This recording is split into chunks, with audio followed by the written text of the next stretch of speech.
भूतिया कहानी खंडहर का रहस्य। एक छोटे से गांव के बाहर एक पुराना खंडहर था जिसे लोग भूतों का महल कहते थे। ये खंडहर सैकड़ों साल पुराना था और उसमें जाने की किसी को हिम्मत नहीं होती थी। गांव वाले कहते थे कि रात को वहां से अजीब अजीब आवाजें आती हैं। एक बार गांव में एक नौजवान रमेश आया।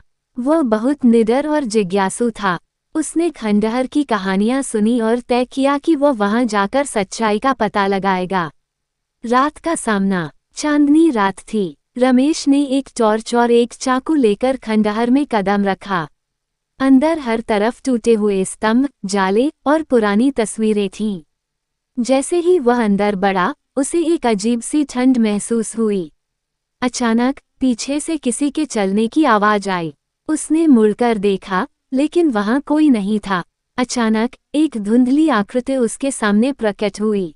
वह सफेद साड़ी पहने एक औरत थी। उसकी आंखें चमक रही थीं।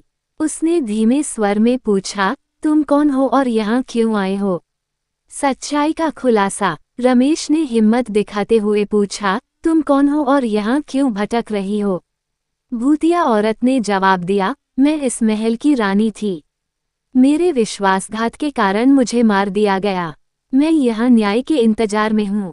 रमेश ने उस रानी की पूरी कहानी सुनी।